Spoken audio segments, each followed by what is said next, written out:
So we're back, of course, we're talking FF7, we're talking a rebirth, and for lack of a better term, there is just a metric fuck ton of things to talk about. There's just so much, man. We did that second video yesterday, and literally 2 or 3 minutes after I uploaded that video, an embargo was lifted, and people got to review the demos and shit early, so that was kind of weird. The timing was insane.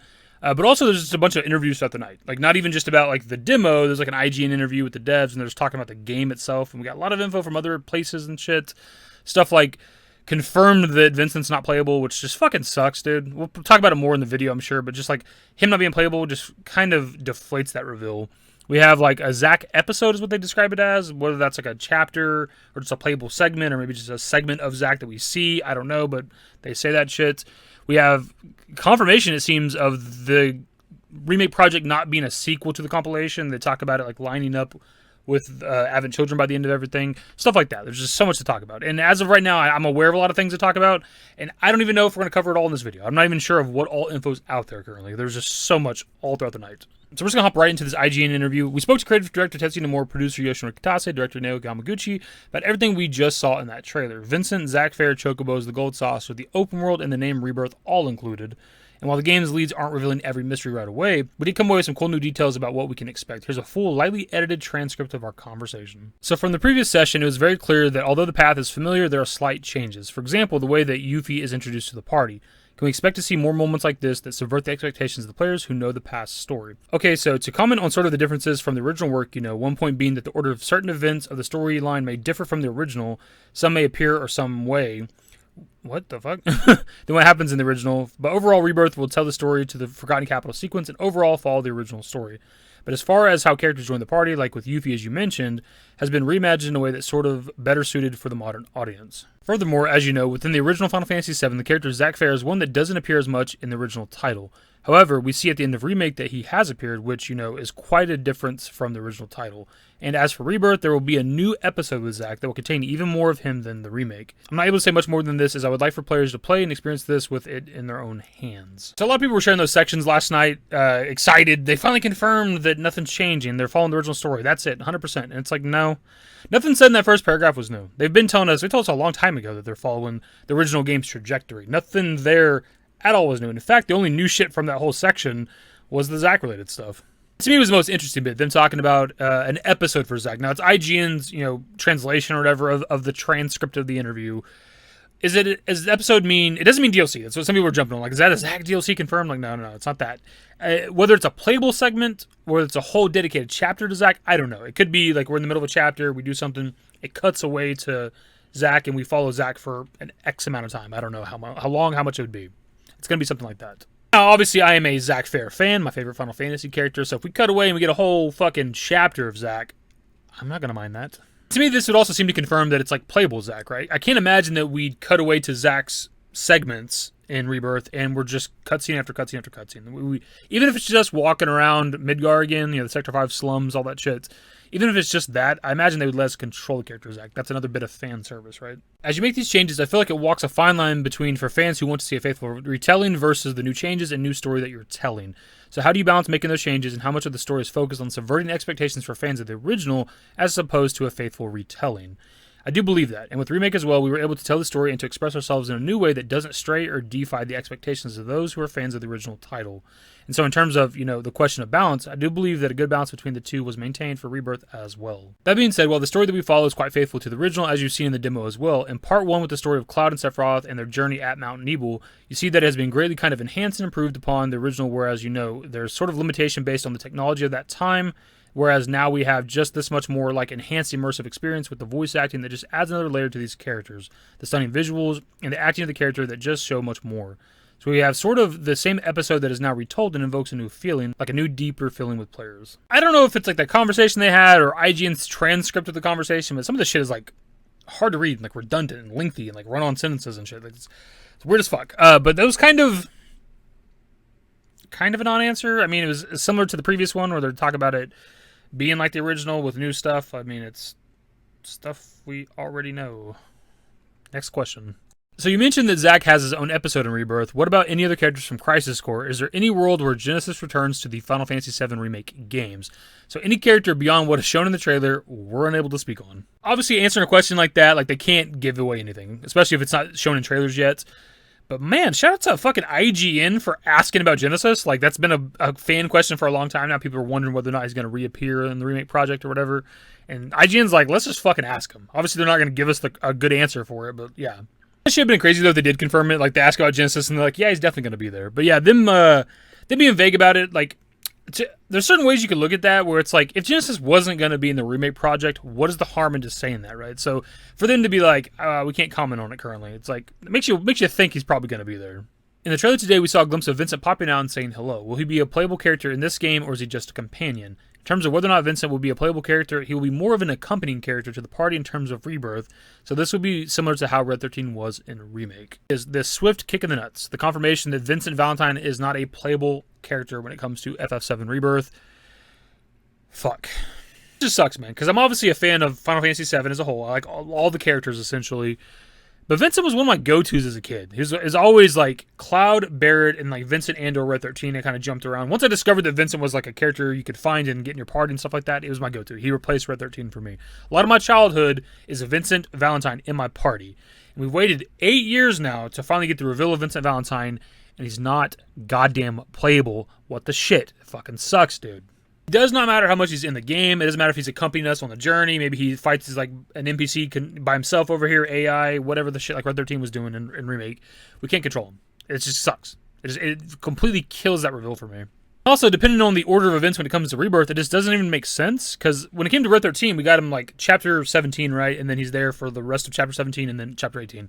Not enough time to level up a character and progress their stats and stuff. That makes sense. However, when it comes to Vincent, we find him in Nibelheim. Then we gotta go to Mount Nibel afterwards. Then we gotta go to Rocket Town. We get the Tiny Bronco. We get the freedom to explore, but we need to go to Temple of the Ancients, but we can't get in there, so we need the Keystone. We go back to Gold Saucer. We do the dating scene. We get the Keystone. Case that stills it. We go back to Temple of the Ancients. All that shit happens. Cloud smacks up Aerith a bit. We wake up in Gongaga, and we gotta travel to the fucking Bone Village. We gotta dig up the harp. We gotta go through the Sleeping Forest, and then we're at the Forgotten Capital, where we know that Rebirth is ending. So I don't know. Depending on the order of events when it comes to Rebirth, there seems like there's plenty of time for Vincent Valentine to be a playable character. So we're hitting Nibelheim like right towards the end of the game, and then like the next chapter is us traveling to like Forgotten Capital somehow, some way. I don't know. It just doesn't really make sense, because there should be like presumably several chapters after Nibelheim. And it just doesn't make sense. Maybe he doesn't want to like join us yet. Maybe that's like the story. He's an edgy boy. He doesn't really know us, but he wants to accompany us on our journey. Maybe that's like the thing they're doing. I don't know, man. But regardless, I've already said it a few times, but it just fucking sucks. Before we continue, this should also mean that we're not going to have a playable Sid in this game, because we've been told that the whole party's supposed to be in this game, but if Vincent's not playable, then Sid's probably not playable either, which... I also saw some colored chocobos in the trailer today, and I know that they were being used for traversal and everything, but will Chocobo Breeding be back in Rebirth as it was in the original FF7? And if so, have there been any major changes or additions to the Chocobo system? Look, I'll just be straight up with you guys. There's a 3-paragraph answer to this question, and we don't need to read it. We know how chocobos work, right? There's no Chocobo breeding in this game, which is unfortunate. Maybe for the third game, hopefully. The different colored chocobos have different abilities. We already know that shit. We already know because of the demo shit that there's like equipment you can give them that enhance their stats, and you can enter them into the Gold Saucer Racing when that becomes available. There, I summarized it for you. Actually, there's also like a Chocobo catching feature that's enhanced, I guess, from the original game, where we just have to like get on the tracks and catch them. I guess there's something like that still. In terms of the Chocobo Racing, has that been expanded? Are there any more tracks than the one from the original? Yes. So there are several racetracks that are available, and just within the Chocobo Racing contest, there's many varied courses that one could challenge. So in terms of play hours that can be devoted, it's quite, copious amounts of hours that one could spend on Chocobo Racing. So that's obviously great to hear. You do want multiple tracks, because if we're just doing one track over and over like the original game, it could be quite repetitive. I was never the biggest fan of it as a kid, because as a kid it was hard, because I didn't know the stamina trick, right? I had no guide, no access to the internet. And then you're required to win the one race from the prison to progress the story. That shit was just miserable. Maybe that's what kind of turned me off from the Chocobo Racing minigame as a kid. But yeah, hopefully it's a lot better. It looks improved from the trailer that we got recently. It looks like there's almost like a Mario Kart sort of thing, where there's like items to grab as you're going around the track. This is another section we just don't need to read. It's about Cloud driving the Segway, and it's just they wanted a unique way for him to traverse around Costa del Sol. So to finish up, do you have any clues for why this game is called Rebirth? So for this, with the last title, Remake, we were just thinking of this concept of recreating or reimagining. And so Remake was the title that we chose, and sort of in line with this, Rebirth was thought of as the next iteration that also kind of encapsulates the sentiment of reimagining or recreating. So this one was sort of like a non-answer in some ways, because we already know that there's significance to the name FF7 Remake, right? We already knew that. I still think they're being a little bit vague with it, because if it was just about like it being like a retelling or reimagining of the FF7 story, I feel like it wouldn't be Remake and then Rebirth. Rebirth, I mean, it can be that in some ways, but Rebirth I think has other significance.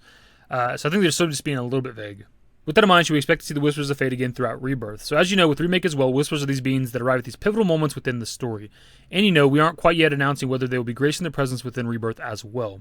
So there's something that we'd like for users to stay tuned for. So the Whispers returning confirmed? Because like, why would they not just say that they're defeated if they're defeated, right? I mean, they're not. We know they're not based on the end of the game, the end of Remake, because we defeat Whisper Harbinger, Sephiroth absorbs everything, and then he's using the Whispers against us. So he has control of the Whispers going into Rebirth. We even see them, whenever Clyde delivers like that final blow to Sephiroth, they kind of explode out from where Sephiroth is at, right?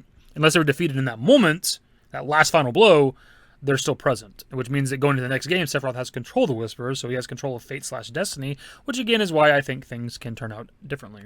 To be clear, this isn't me arguing against what the devs are saying, right? The devs say that the game's going to follow the original FF7. But the thing is, somewhere along the way, they're lying about something, right? They're not being 100% truthful about something, because they've said that it's going to follow the FF7 story. But they've outright said that Zack is alive. Not beat around the bush about it. Zack is alive. He escaped death for now. He survived that moment. We've seen him like tangibly interacting with people in the world. Everything points to him being alive. And if Zack is alive, that is nothing like the original game. There's nothing like the compilation in general, because Zack is supposed to be dead already. So, like, if Zack is alive, they're not lying about that, then they're already telling you that it's not going to follow the original game. Also, just in general, like, the ending of Remake, right? I don't recall that from Final Fantasy VII. That's all brand new shit, right?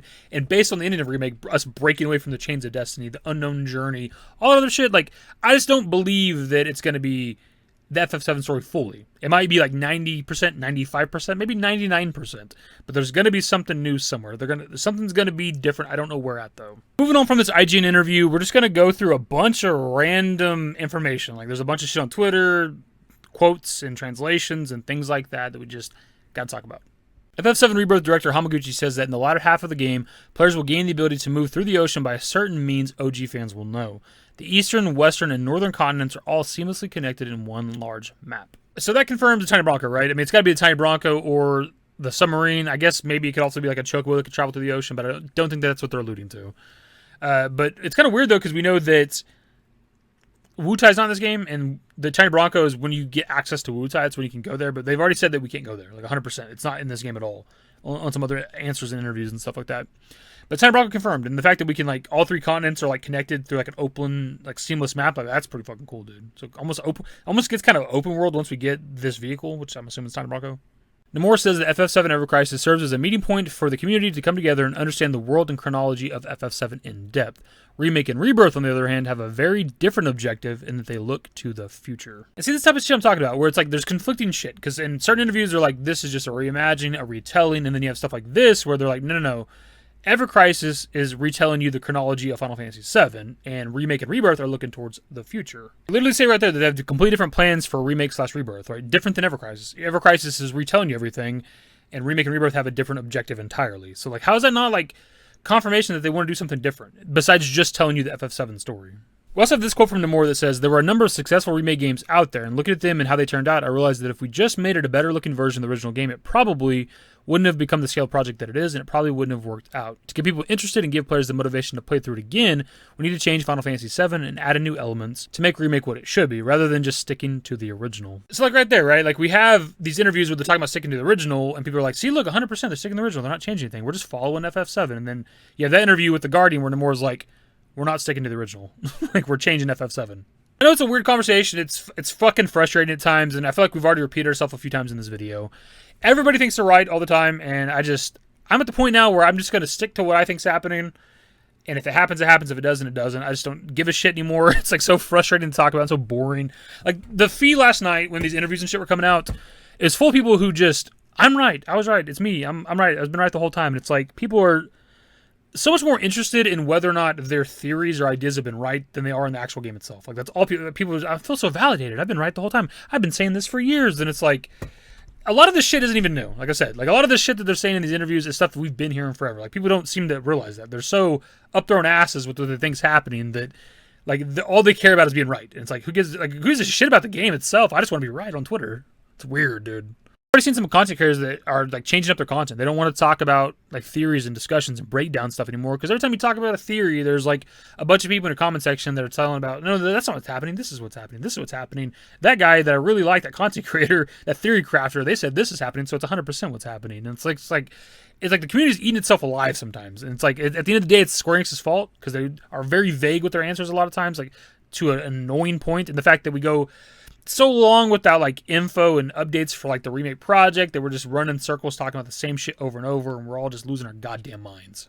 As to Final Fantasy VII Rebirth will include optional super bosses, Hamaguchi says yes, in the sense of battles with very powerful enemies you can choose to challenge. Optional content like this will be grounded in the world and story, and not just feel like arbitrary filler. I mean, that's cool. There's not a surprise. It's a Final Fantasy game. I think every Final Fantasy game for a long time has had some form of a super boss. It's kind of cool that they like, want to tie it into like the story and the world and stuff, and it's not just some like random arbitrary filler, I guess, as he says. But I'm also somebody that doesn't necessarily need like story elements for a super boss. Like, I'm fine if there's a super boss, this really strong enemy somewhere, has nothing, no lore, no nothing. It's just in a fucking cave somewhere, and we got to go fight it, and it's really, really strong. Like, that's perfectly fine for me. But if they want to give some story elements, cool. Asked about the meaning behind the new tagline for FF7 Rebirth, Neore gives a very meandering response, but we've done our best to translate it directly for you below. The tagline for the game this time is, "The world will be saved, but will you? Literally, will you be in the world I defend? Could you please tell us what thoughts and feelings have gone into these words?" First and foremost, it has to do with the fate of a certain woman, which I'd imagine is a question on everyone's minds. Many intriguing topics have arisen as themes, such as how Zack is involved, which is a mystery that has emerged from the remake series, and so Zack's perspective is also a factor, as well as Cloud's, of course. And with Cloud, you've got the people around him having doubts regarding his existence, so Cloud is seen by Tifa is also a factor. I thought the tagline would combine all these, asking who the you would be for each person. So apparently that tagline is meant to be from the kind of the perspective of all characters and about a particular character. And apparently Tifa's is Cloud, obviously, so Clody confirmed. Unfortunately, the real talking point for me from all this is the beginning part, where he talks about the fate of a particular woman that he imagines is on everybody's mind. So obviously he's talking about Aerith. The game's ended, the Forgotten Capital, the fate of Aerith, that's what we're all thinking about. But here's the thing. This is why I'm so adamant about this conversation, because if we're following the original game, then her fate's not on our mind because she's going to die. Like, there's nothing to think about. We're not questioning her fate. If we're following the original FF7, the game's ended at the Forgotten Capital, she dies, right? So that's why I feel like things are going to be different, my dudes. Now, does that mean she lives? I don't know. It's got to mean that either she lives or she dies and something else happens afterwards, because there's just no way they work on the remake project for years and years and years. They've been working on Rebirth for like 4+ years or some shit at this point, and they're just telling us the ending. The game's ending, Forgotten Capital, Aerith's dying, boom. There's just no way they're giving away the climax of the game. It's just not happening. It's not going to be Aerith dies, roll the credits. Hamaguchi says the FF7 Rebirth will continue to use the chapter system Remake used for ease of dividing up the scenario, but regardless of which chapter you're in, you could still go back and explore the entire world whenever you want. So we sort of already knew this from like a previous interview or something that we looked at, that they talked about like nothing's missable and you can like backtrack and stuff like that. That's pretty cool. It's kind of nice to know that no matter what chapter you're in, you can still explore the entire world. So like if we were like fucking 3/4 of the way through the game, we can go back to like the first area and still do shit. That's good to know. But I don't know if we ever had confirmation until now that the chapter system was returning. It's not really a surprise, but I just don't know that I've ever heard that before. So it's good to know that that's coming back. So I think it's a fantastic feature from FF7 Remake as a fan, but also as a content creator. Like if I need to like get a particular bit of gameplay or a cutscene or dialogue or whatever the fuck, like the chapter system is super, super useful. Neore says the FF7 Rebirth has richer variety and its story has more ups and downs than the previous game, so he expects players' emotions will be shaken up more this time. With the story moving towards its climax, they made sure to include some surprises. Yeah, I think I'm just going to let that one sit.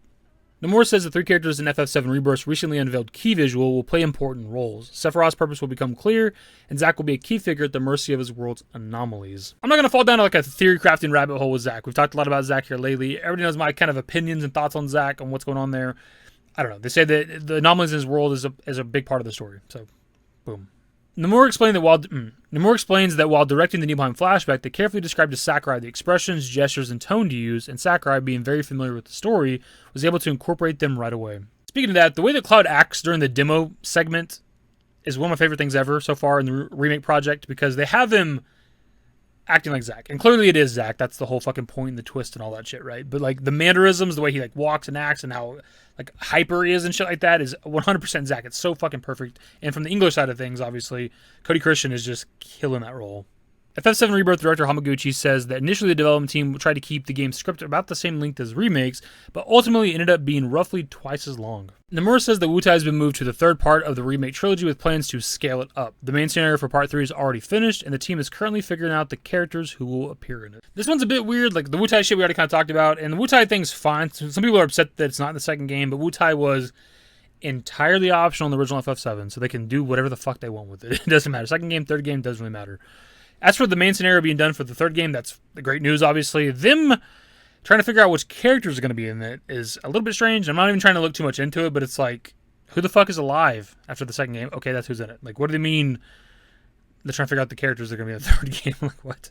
I'm pretty sure they said in the past before that they already kind of have like a through line for the entire remake project, right? Game 1, Game 2, Game 3. What the hell's happening through the whole story? And it's like, to have that concept even like finished a long time ago, shouldn't they already know who's going to be in the game? I don't know. It's just weird.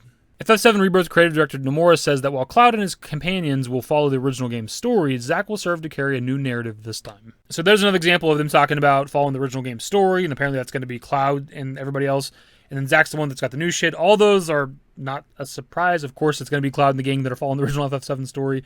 Thing is, though, with Zack doing the new stuff, Cloud and everybody doing the old stuff, those are going to have to merge at some point. Or there's a reason Zack's doing what he's doing. It's going to have to conflict with the main story at some point. That's potentially where the new stuff would happen. The picture there's a part of that tweet we're going to talk about another point is actually what I opened this video with initially, but it was getting so long, I was like, we're trying to get a bunch of info out there. I don't want to spend like 3 or 4 minutes talking about one particular thing if I can avoid it. Neore says that rather than having players of the remake project constantly knowing what comes next and having the OG reaffirmed, he wants both new and veteran players to have the same heart-pounding, suspenseful experience as way back when. I could probably let that one just sit by itself, but yeah, like that's something people forget when they talk about the remake project, is that it's for new and old players, right? It's not just retelling FF7. They're going to add new stuff in. FF7 Rebirth director Hamaguchi says that in addition to consumables like potions, players will be able to craft things like accessories and armor.